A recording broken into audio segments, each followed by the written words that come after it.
How are you? I'm good, Joey. How you doing, man? All right, hanging in there, keeping warm in a cold New York day. So, Very good.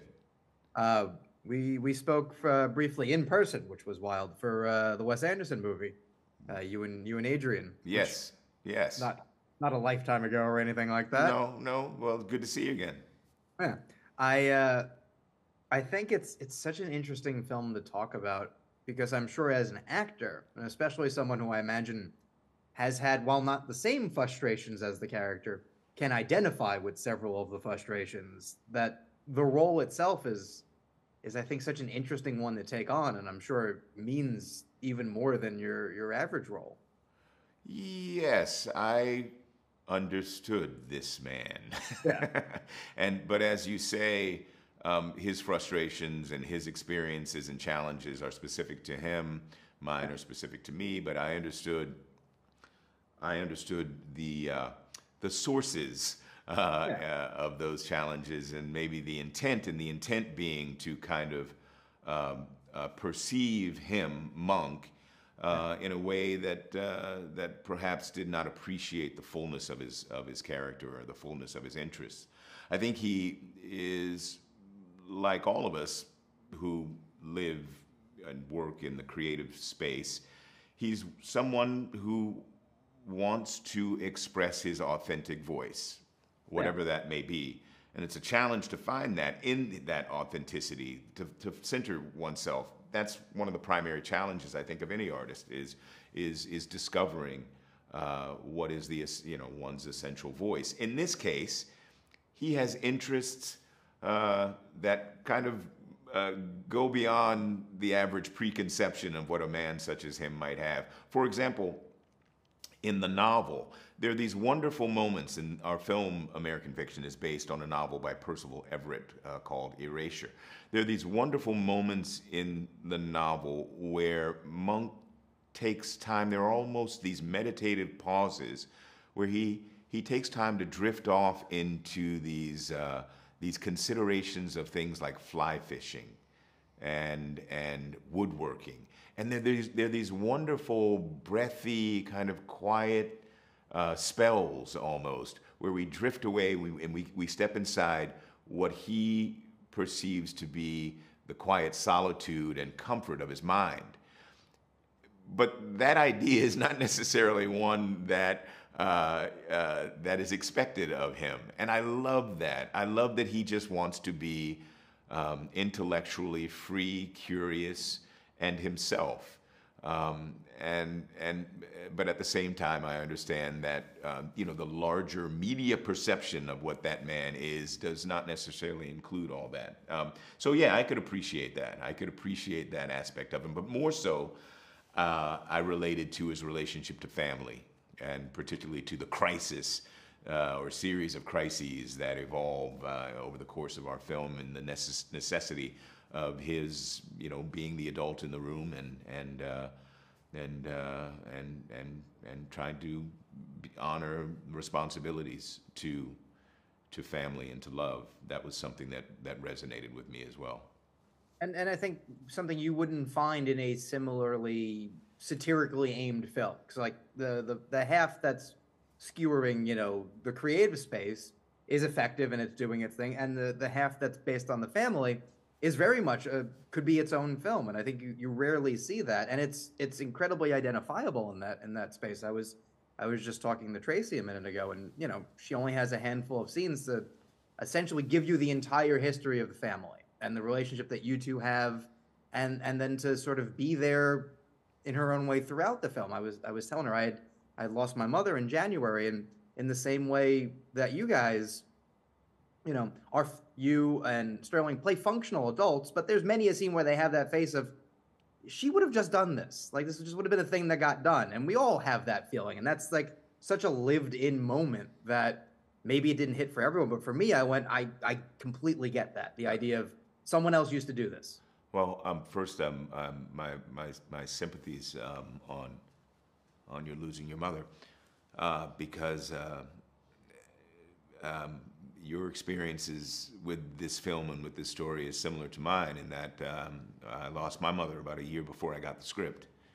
And it was one of the compulsions that that really drew me into wanting to be a part of it, because I understood that pressure, and I understood the implications on one's previous interests.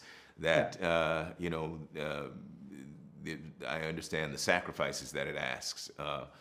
As well, I was raised by my mother and my aunt, who's now 94 years old, and she, after my mom passed, came to live with us, and she's still going strong. So I became twice caretaker to she who was my caretaker. So that aspect of the film is absolutely universal, and it is one that many have responded to, and I'm really gratified by that, because I think in some ways, while we're not trying to answer questions here, we do kind of present a response to the narrowing of the identity of this black man and this black and black folks generally. The response is just like everyone else, and that portrait is found in this family. The humanity there, the challenges there, the madness there, the messiness, and the inescapability, I think, it provides a wonderful invitation to audience to find themselves within this story, when otherwise they may think they might not. Yeah, I think the two aspects, the two sides, if you will, of our film actually are symbiotic, and because the satire and, to some extent, the absurdity of monks, the monk having to live this dual life, is driven by the necessity of providing for his mother. Not entirely, but to some extent. But there's a wonderful marriage between these two aspects of the film that Cord has handled with such aplomb. And was evident there on the page in his script. It was just lovely stuff. 100%. And when I was talking to Cord over the weekend, he had said the same thing. If the movie only played to one audience, whatever the audience is, it would have felt somewhat like a failure to him, in that I'm not making it for one audience because it's specific. It is universal. Like I think if you had pitched it as broad, and we've seen broad things, and maybe you've passed on doing things like that, where you go, this is trying to appeal to everyone, and I know it's going to appeal to no one because it doesn't speak to anyone. It's missing that core element. Whereas when you make something that maybe I'm only making it for myself, someone else is going to find something in it. And with this, I don't think Cord went in expecting that some people were going to hang on to this element, some people were going to hit another one. But the fact that it is speaking to such specificities of life, I think, means that everyone can catch on. And even if, the thing that I'm relating to is a person who doesn't look like me, I'm still relating to the same feelings, and that's way more important. Or if, your frustrations as a creative are in a different space, I'm sure actors can watch this and go, well, I only get offered this stuff I don't want to do. I want to make this. It hits for someone in any number of ways, and I think that's the ultimate success of the film, is that it's something for everyone. Sure. And I think Cord, he said this, like me and like all of us, who are actors in this film, have been influenced by other actors and films that didn't necessarily look like us. I mean, I was a massive fan of Buster Keaton. He was one of the biggest racists in the history of this industry, apparently. I mean, he made a film, The General, told not, just from the perspective of the Confederacy, but in celebration of. But I love his stuff. He's incredible. There's no one has ever run like that man on film, and he's just, just his whole visage, the whole thing. I understand his limitations, but I still can appreciate his work. So we have had to flex those muscles, from our introduction to media. So yeah, I think it informs too the way that perhaps Cord tells story, in that he doesn't confine himself. He also has seen enough to know what he likes, to know what audiences will receive, and there's a close marriage between those two. I tend to think, perhaps it's somewhat arrogant. When I read a script, if I like it and I do it well and we do it well together, that the audience will like it. And if they don't like it, it's not our fault. Right. No, I was literally thinking of that. I'm like, because I'm going through your resume in my head, and there's not a lot of stuff that I would imagine if someone, put a gun near it that you'd be like, I wouldn't have done that one, or I'm embarrassed by that one. As a general rule, I think you make things that you go, well, I want to see this movie, and I want to see someone do this role, and fuck, it should be me. I'm gonna do that. And I think if you do that, first of all, you're always satisfied, and if you're not happy, why are you doing it? It's the best job in the world.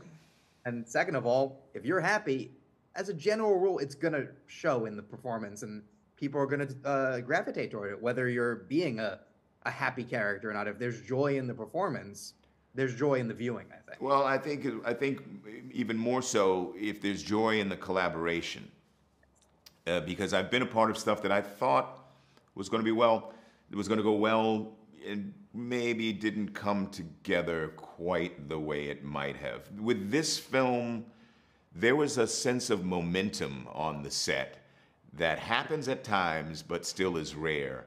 And there was this quality and this feeling around us that, hey, not only are we working together well, and I mean actors, director, and crew, but we're also working together well, and we're doing something that seems that it could be special. There was a palpable sense of that as we rolled on, and I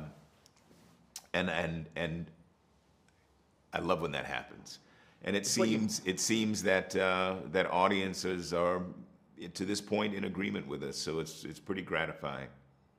I think you can have a movie be good if the production is fraught, but I think it lessens the chance. Just like I think you can have a movie be bad if everyone's having the best time of their life, but I think the odds of it being bad are lower. There's something about the experience of you guys making it. It's almost like going into camp, and it doesn't matter, I think, the scale, and you've made the biggest movies there are, and you've made things where you're like, I could have paid for this. Like, this is a pretty small production, It doesn't matter. Is it working? Are we enjoying ourselves? Is the work coming through? And then will what we think we're doing translate to an audience? And I think as much as maybe anything you've done, I think this is a great example of yes to everything. Because it's entertaining, it's important, but you don't have to watch it as homework. You can watch it as just something with popcorn and having a good time, and the ideas will seep their way in. Well, again, credit Cord for the architecture of this script and the ways in which he layered, idea into, the floors of the thing, but at the same time, made it appealing. It's sometimes it's the simple things. We were passionate, all of us actors who were asked to be a part of this, passionate about telling the story. Recognize that there are elements that need to be told and aren't often told. Also, we were aware that we were being asked to do things that, we don't always get asked to do, but that we feel are important. And what I'm getting to is that we did all this because we love what we do, and we love the opportunity to do this. And then when we got together, it's a story, of course, that is at its center about this man's relationship to love. To personal love and familial love, and we tried to throw a little bit of love into the mix in doing this, and I don't think you can tell a story like this without that. You could. It's much better to do it this way. It's much better this way because it does seep into, the hard drive, not the celluloid. It seeps into the hard drive within the camera, and you can feel it on the screen. That is why the movie is lasting throughout after the festivals. That's why there's awards buzz for you. That's why I think in a career where you've done so much, like I said, James Bond movies, Wes Anderson movies, the idea that this is sort of being looked at as this special moment in your career, it's partly your work, obviously, but it's also that feeling. But I think as it ends, you feel the the love of that came off of the production. So you guys should be incredibly proud. Well, thank you. Thank you. Oh, my pleasure. And thank you for doing this again. It's always nice to talk to you. Yeah, man. Fantastic. Thank you. Congrats again. Thanks. Keep well, man. See you again.